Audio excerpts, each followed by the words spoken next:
कि हर फील्ड के अंदर रोबोटिक सर्जरीज हो रही हैं। रोबोटिक सर्जरीज के आउटकम्स काफ़ी अच्छे हैं। एरियाज के अंदर भी पेशेंट को रोबोटिक सर्जरीज मुहैया हो पाएगी, उनको ट्रैवल नहीं करना पड़ेगा। टेली प्रॉक्टर रोबोटिक सर्जरी ये अपनी तरीके की पहली सर्जरी है जो कि इंडिया में पहली बार हुई है। फरीदाबाद के मेरेंगो एशिया हॉस्पिटल ने एक नई और इनोवेटिव हेल्थ केयर इनिशिएट शुरू किया है, टेलीप्रॉक्टर रोबोटिक सर्जरी प्रोग्राम। इस प्रोग्राम का मकसद टायर 2 और टायर 3 के शहरों के पेशेंट्स को उनके अपने शहर में ही advance robotic knee replacement surgery की सुविधा देना है, बिना मेट्रो सिटीज तक ट्रैवल किए। इसी इनिशिएटिव के तहत पलवल की 67 साल की एक महिला की रोबोटिक नी रिप्लेसमेंट सर्जरी सफलता से की गई। सर्जरी पलवल में डॉक्टर इंद्रजीत सिंह ने परफॉर्म की, जबकि डॉक्टर अनुराग अग्रवाल ने मेरेंगो एशिया हॉस्पिटल फरीदाबाद में अपना रियल टाइम रिमोट गाइडेंस दिया।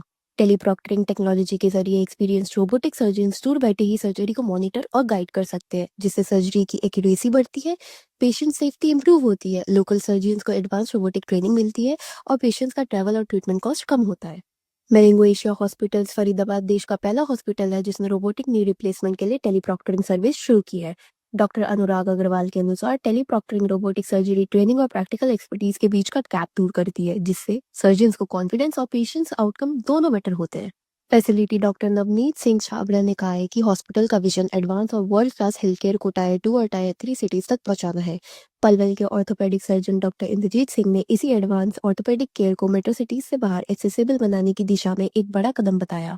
MISSO जैसे फुल्ली ऑटोमेटेड रोबोटिक सिस्टम्स और एडवांस टेलीकम्युनिकेशन टेक्नोलॉजी के कॉम्बिनेशन से एक्सपर्ट्स अब दूर बैठकर भी सर्जन्स को गाइड कर सकते हैं, जिससे हेल्थ केयर की क्वालिटी और एक्सेसिबिलिटी दोनों में सुधार आ रहा है। मैं हूँ doctor Anurag Agrawal. I am working as director and head orthopaedics and joint replacement surgery at Marengo Asia hospital Faridabad. आज हमने ये प्रेस कॉन्फ्रेंस करी है आप लोगों को ये बताने के लिए कि हमने फर्स्ट टाइम एक सर्जरी करी है, एक सर्जरी एग्जीक्यूट करी है जिसको बोलते हैं हम टेली प्रॉक्टर रोबोटिक सर्जरी। ये अपनी तरीके की पहली सर्जरी है जो कि इंडिया में पहली बार हुई है। जैसे रोबोटिक सर्जरीज होती हैं, रोबोटिक सर्जरीज के लिए हमें जो सर्जन्स वहाँ पे कहीं पर भी रिमोट एरियाज में या टायर 2 टायर 3 सिटीज़ या कहीं पर भी रोबोट लेते हैं और रोबोटिक सर्जरीज करते हैं, तो हमें वहाँ पे उनको गाइडेंस करने के लिए वहाँ पे जाना पड़ता है उनको। तो हमारा उसमें ट्रेवल एक्सपेंसेस भी होता है और हमारा टाइम भी उसके अंदर लगता है। तो हमने एक सर्जरी निकाली है टेली प्रॉक्टर रोबोटिक सर्जरी, जिसके अंदर कि हम यहीं बैठे बैठे उनको वहां पर सर्जरी करवा देंगे, रोबोटिक सर्जरी करवा देंगे with the successful outcome, with the best results. और ऐसे रिमोट एरियाज के अंदर भी पेशेंट को रोबोटिक सर्जरीज मुहैया हो पाएगी, उनको ट्रैवल नहीं करना पड़ेगा, ना ही हमें ट्रैवल करना पड़ेगा, ना उनको ट्रैवल करना पड़ेगा, और उनकी सर्जरी भी सक्सेसफुल हो जाएगी। तो इसके अंदर सबसे बड़ी प्रॉब्लम होती है वहाँ के सर्जन को प्री प्लानिंग करना।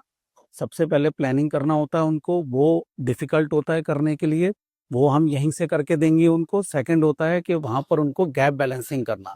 गैप बैलेंसिंग करना का मतलब है कि जिससे कि नी स्टेबल रहे चलते वक्त भी और मोड़ते वक्त भी, तो जिससे मुड़े भी नी और अपना सीधा भी हो और पेशेंट का नी बैलेंस भी हो, जिससे कि चलते वक्त उनको लंगड़ाहट ना है और वो गिर ना जाए। तो ये बड़े इंपॉर्टेंट कॉन्सेप्ट होता है। इसको करने में सर्जन को टाइम लगता है, उसका लर्निंग कर्व ज़्यादा होता है, जिसकी वजह से काफ़ी सारे सर्जन्स इस सर्जरी को गिव अप कर जाते हैं।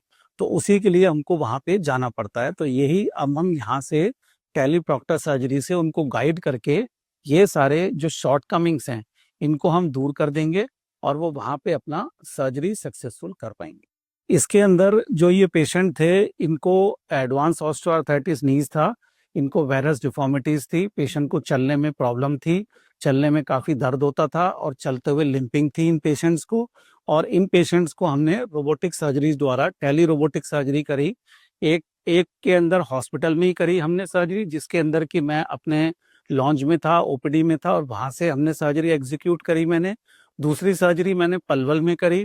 पलवल के डॉक्टर थे डॉक्टर इंद्रजीत, गुरु नानक हॉस्पिटल में, उन्होंने सर्जरी एग्जीक्यूट करी और यहाँ से मैंने उनको पूरा टेलीप्रॉक्टर करके गाइडेंस किया और सर्जरी हुई। देखिए, ये सर्जरी पहले जो नी रिप्लेसमेंट सर्जरी थी वो कन्वेंशनल थी। अब हम बात कर रहे हैं रोबोटिक सर्जरी की। रोबोटिक सर्जरी जैसा हर फील्ड के अंदर आप रोबोटिक सर्जरीज के बारे में देखते होंगे कि हर फील्ड के अंदर रोबोटिक सर्जरीज हो रही हैं, रोबोटिक सर्जरीज के आउटकम्स काफ़ी अच्छे हैं। ऐसे ही नी रिप्लेसमेंट में रोबोटिक सर्जरीज के काफ़ी अच्छे आउटकम्स हैं। तो रोबोटिक सर्जरी हम अपने सेंटर में फॉर लास्ट 3 ईयर से कर रहे हैं। अब हमने टेलीप्रॉक्टर सर्जरी स्टार्ट करी है, तो ये बाहर जैसे टायर 2 सिटीज हैं, टायर 3 सिटीज है, रिमोट एरियाज में जहाँ पे लोगों को रोबोटिक सर्जरीज अवेलेबल नहीं है, तो वहाँ पे ये सर्जरीज हम एक्सटेंशन करके अवेलेबल कराएं। फायदा ये होगा, इसमें फायदा सबसे बड़ा ये होगा कि अपने शहर में रहते हुए ही उनको ट्रेवल नहीं करना है ए क्लास सिटीज में, और अपने शहर में ही उनकी रोबोटिक सर्जरीज हो जाएगी, और जो रोबोटिक सर्जरीज के फायदे हैं वो उनको मिलेंगे। जैसे हम जो कन्वेंशनल नी रिप्लेसमेंट करते हैं और रोबोटिक नी रिप्लेसमेंट करते हैं, तो रोबोटिक नी रिप्लेसमेंट में 5 से 10 साल इम्प्लांट की लाइफ ज्यादा हो जाती है। देखिए, उस समय रोबोटिक के टेक्नीशियंस अवेलेबल रहते हैं, तो रोबोटिक का जो टेक्नीशियन है वो उस चीज को रिपेयर करने की उसी समय कोशिश करता है। अगर कोई छोटा मोटा दिक्कत है तो वो वहीं की वहीं रिपेयर करके सर्जरी को आगे हम कर लेते हैं। लेकिन अगर बड़ा रिपेयर है तो फिर हमें रोकनी पड़ती है। उसमें पेशेंट को कोई प्रॉब्लम नहीं होती। अगर कोई प्रॉब्लम आ गई, कोई रोबोट रुक गया, तो हम आगे उसको फर्दर कन्वेंशनल मेथड से करते हैं। अभी तक हमारे ही हॉस्पिटल में कोई almost 800 to 1000 robotic knee replacement हो चुके हैं। बाकी काफी सेंटर्स हैं, मोर देन 100 सेंटर्स हैं इंडिया में जिसमें रोबोटिक नी रिप्लेसमेंट सर्जरीज हो रही। नहीं, पहले तो कन्वेंशनल मेथड से होती थी सर्जरी, अब रोबोटिक मेथड से सर्जरी होती है। रोबोटिक सर्जरी से ज्यादा एक्यूरेसी है, ज्यादा प्रिसीजन है, अलाइनमेंट ज्यादा अच्छा है, पेशेंट का नी मूवमेंट ज्यादा आता है, पेशेंट की रिकवरी फास्ट होती है, पेन बाद में कम होता है, और पेशेंट की जो सर्जरी है वो ज्यादा टाइम तक चलती है। मेडिसिन थोड़े से रिड्यूस हो जाते हैं। जब पेशेंट को पेन कम होगा तो मेरे को मेडिसिन भी कम देनी है। सर्जरी का देखिए, जब आप इनिशियली स्टार्ट करेंगे रोबोटिक सर्जरी तो आपको कम से कम नहीं तो 1 घंटा ज्यादा लगेगा, 1.5 घंटा भी ज्यादा लगेगा। लेकिन जैसे जैसे आप करते चले जाएंगे, आपका करने का टाइम रिड्यूस होता चला जाएगा, तो वो मुश्किल से 5-10 मिनट का फर्क रह जाएगा। देखिए, जो ये टेलीप्रॉक्टर रोबोटिक सर्जरी है, इसका खर्चा, रोबोटिक और टेलीप्रॉक्टर रोबोटिक सर्जरीज का खर्चा दोनों का सेम ही रहेगा। उधर पेशेंट को हम जो गाइडेंस कर रहे हैं उसके लिए कुछ भी एक्स्ट्रा पे नहीं करना है, ये हमारी तरफ से फ्री ऑफ चार्ज।